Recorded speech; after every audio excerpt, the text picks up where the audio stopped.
About the strait, you mean? Yeah, well, I want to keep it open. I want to keep it good.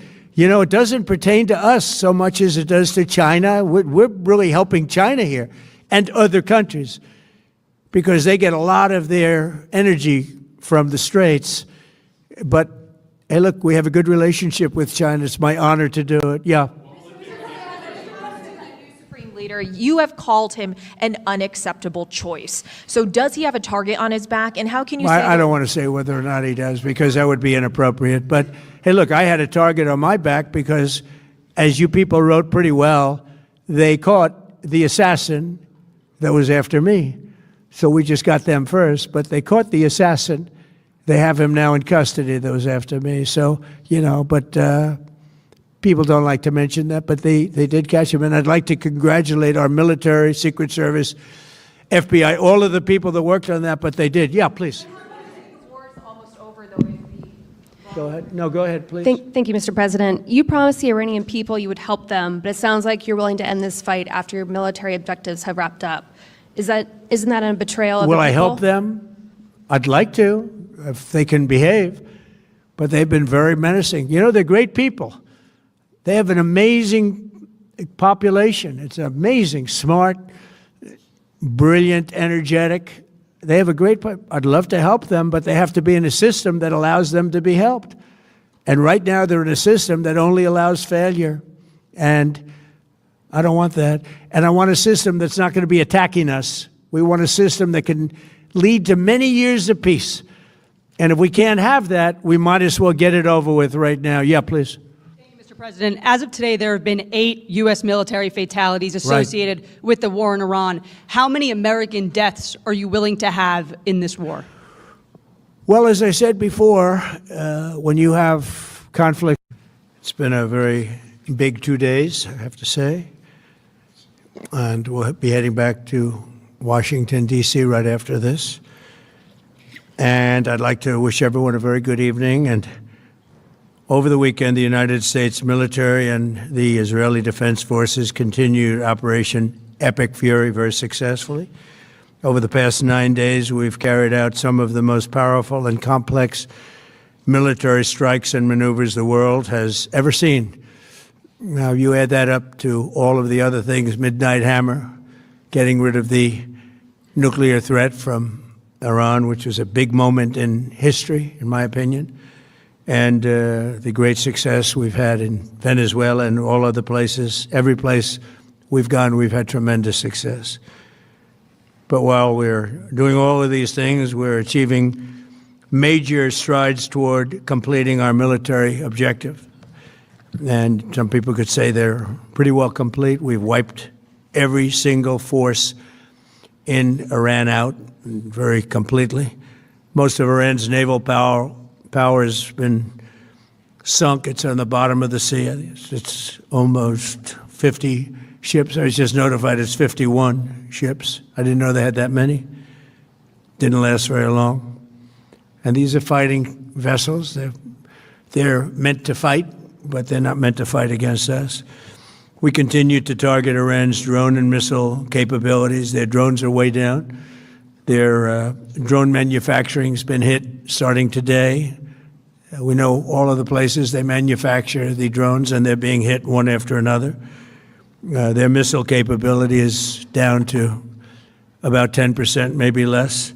We're also hitting where they make missiles and where they deliver missiles. We've struck over 5,000 targets to date, some of them very major targets. And we've left some of the most important targets for later in case we need to do it. If we hit them, it's going to take many years for them to be rebuilt, having to do with electricity production and many other things. So we're not looking to do that if we don't have to. But they're the kind of things that are very easy to hit, but very devastating if they are hit. We are waiting to see what happens before we hit them. We could take them all out in one day. But it's all resulting in a 90% decline in various things, but in particular, Iranian missile launchers and 83% drop in drone launchers. As you know, the drone launchers are pretty well shot, but we're at over 90% decline in the Iranian missile launchers, which is very hard to reproduce and very hard to get.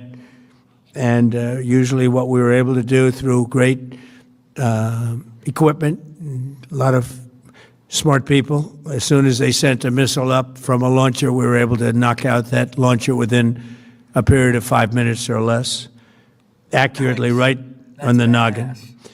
So now we have low-cost interceptors effectively combating Iranian drones, and our B-2 bombers recently dropped dozens of 2,000-pound bombs to destroy missile launchers all over Iran and buried deep under Iranian soil in many cases. The soil was no match. And we're also annihilating the manufacturing base that the regime uses to build drones and missiles at a rate that nobody thought was possible. We're knocking them out. We know where they all are. We're knocking them out very quickly. We're ahead of our initial timeline by a lot. I would say that we probably would not have thought after a month we'd be here. In addition to the fact that we've taken out the leadership twice and maybe three times. The second group And we, as you know, we want to be involved. We don't want another president that maybe wouldn't be willing to do what I'm willing to do for the good of the world, for the good of our nation, to be stuck with the situation in 5 years or 10 years from now. So we think they should put a president in, or the head of the country in, that's going to be able to do something peacefully for a change. They've been doing this for 47 years, killing people for 47 years, whether it's the barracks or even the SS Cole where they were involved. Very strongly, they always denied it. But where they were very strongly involved, and all of the people that died through the roadside bombs died and are right now walking around with no legs, no arms, a face that's been so badly damaged.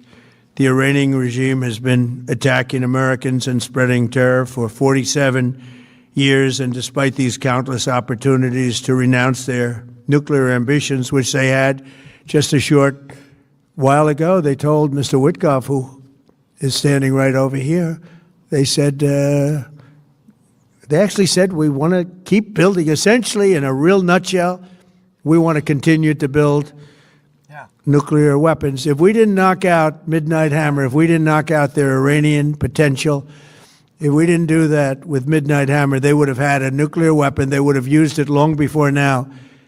And at a minimum, Israel would have been annihilated. I was very lucky that we had the courage to do that, that we had the talented pilots and the great equipment. The B-2 bombers are unbelievable. We ordered 25 more, by the way. The newer, better version. It's we have the greatest military in the world. We have the greatest equipment in the world by far. You see that no matter where we go. You still need the people, though, to operate it and to use it. And those are the people that we cherish. Even after we obliterated their key nuclear sites in Operation Midnight Hammer, they never negotiated in good faith. They still continued to say, we want to build nuclear, we want enrichment at levels that were.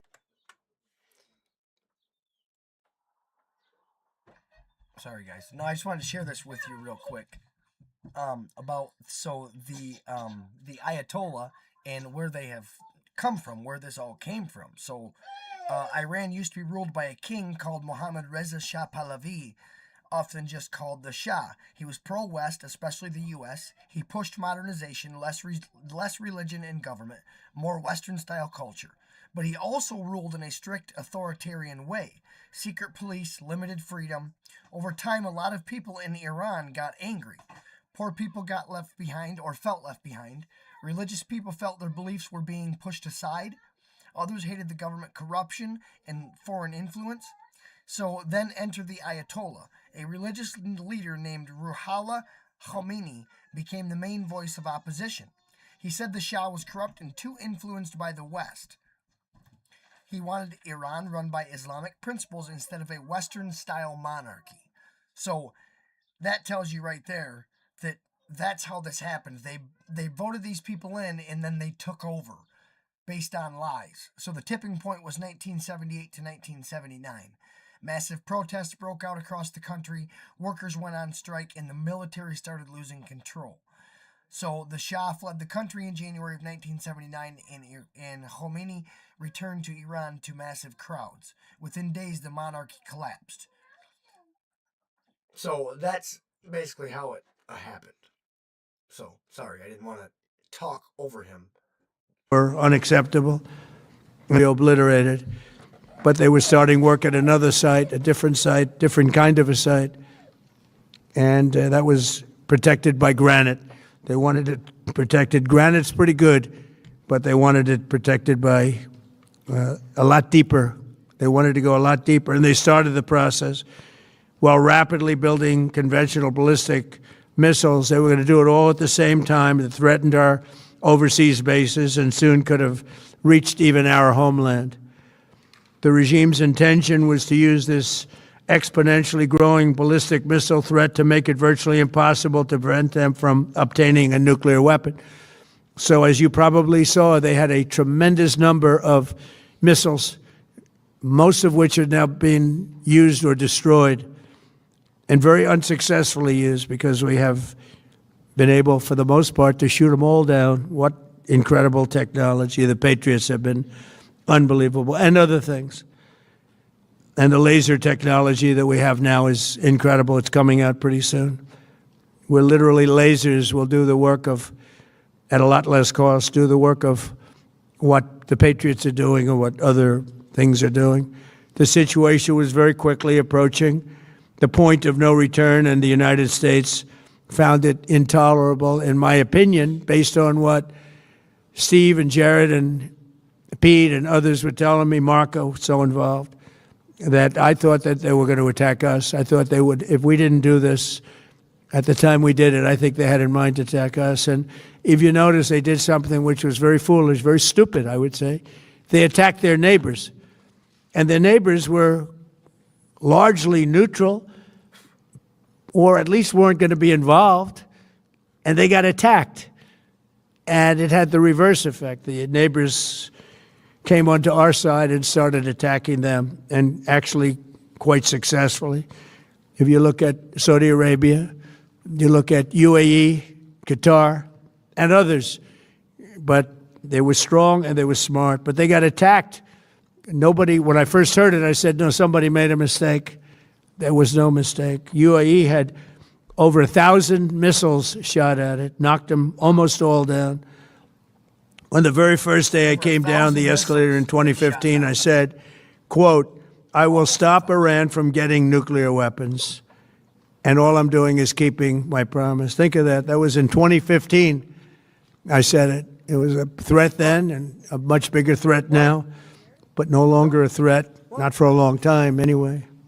We want to keep it that way. As we continue Operation Epic Fury, we're also focused on keeping energy and oil flowing to the world, and I will not allow a terrorist regime to hold the world hostage and attempt to stop the globe's oil supply. And if Iran does anything to do that, they'll get hit at a much, much harder level. I will take out those targets that were easy and that I mentioned just before. We'll take them out so quickly, they'll never be able to recover, ever.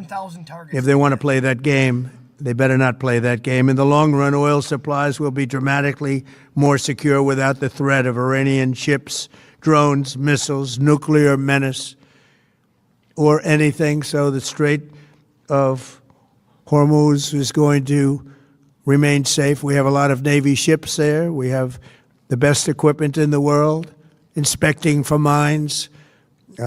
Again, most of their ships are down at the bottom of the sea, but we will hit them so hard that it will not be possible for them or anybody else helping them to ever recover that section of the world if they do anything. In recent years, the regime and its terror proxies have launched attacks on hundreds of commercial vessels.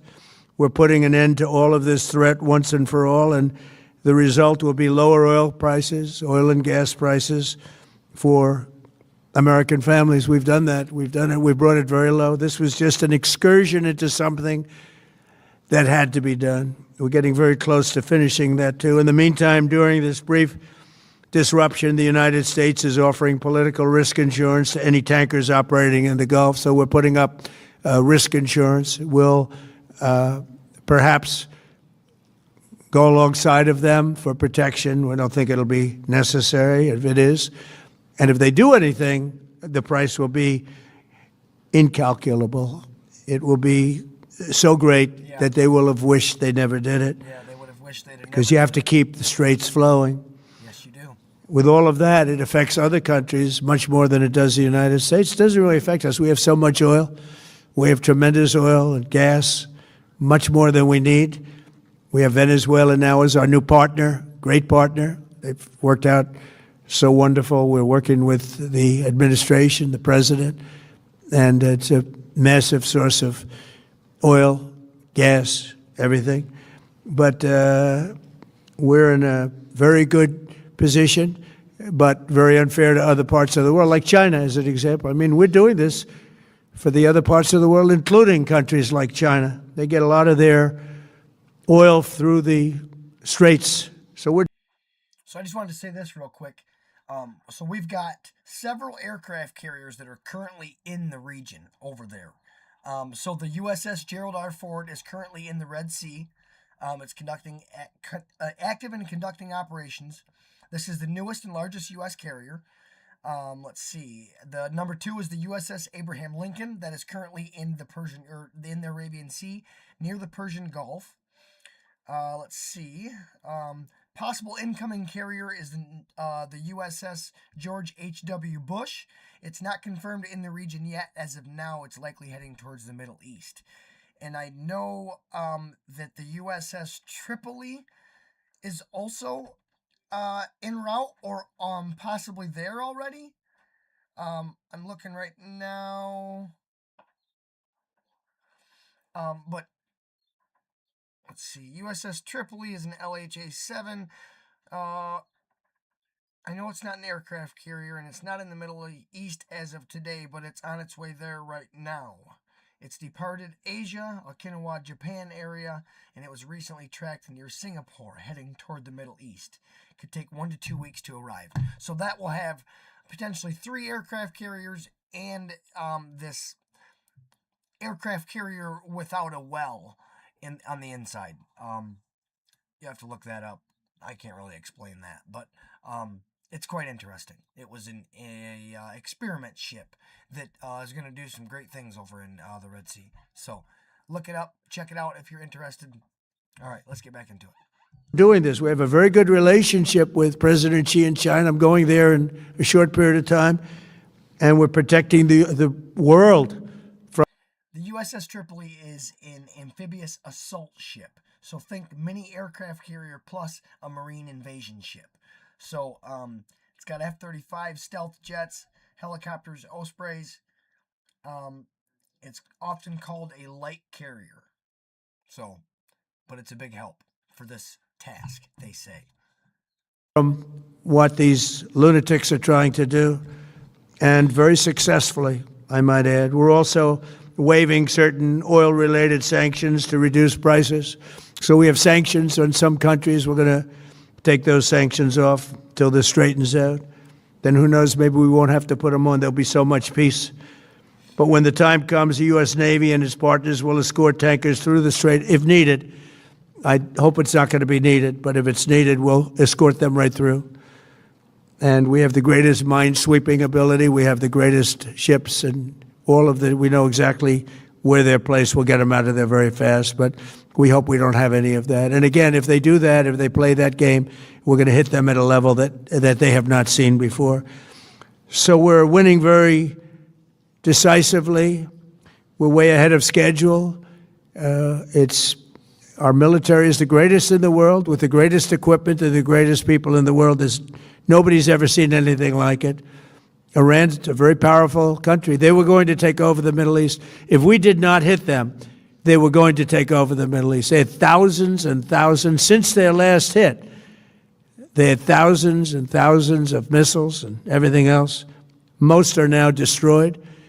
But they were going to take over the Middle East. Those weapons were aimed at Middle Eastern countries that had nothing to do with this. They were going to take over the Middle East, and they were going to try and destroy Israel. So we stopped it with good timing, and we're very proud to be involved in this, and it's going to be ended soon. And If it starts up again, they'll be hit even harder. Thank you very much for being here. Go ahead. Any questions? Thank you. Thank you so much. Go ahead. Do you approve? All right, so that wraps up our press conference with President Donald Trump. Let's see here. He's got some plans. He's got some things he's doing here in Iran, and a lot of people aren't liking it. A lot of MAGA Republicans are not happy from what I'm seeing, and or what I'm learning. People in my circle that are MAGA, that were MAGA, are not happy about this, and I'm not really sure why, what the take is on that. So I'd really like to see some comments in the comment section about that. What the MAGA people that are against this, why are you so against protecting the country and protecting ourselves from nuclear weapons? From Iran. I mean, to me, it's just insanity. I mean, you can't always agree with every single thing that a president does, regardless. Just because you voted for him doesn't mean you're going to agree with every single thing they do. They're human. They're only human. We make mistakes. We make wrong choices. You don't know what the right choice is until you do it. So I just find it crazy that everybody's so quick to jump, these MAGA people that were MAGA, and now they say, oh, like I got a buddy that said, MAGA, we didn't leave MAGA, MAGA left us. And it's like, what do you mean? No, you left MAGA because you don't support Donald Trump going into Iran or whatever the case may be. So I just wanted to share that and put that out there and share this press conference, and we'll be covering more of the Iran conflict. I'm going to dig more into it with you guys. So, all right. Appreciate you guys. Welcome to Stephen A. On Air.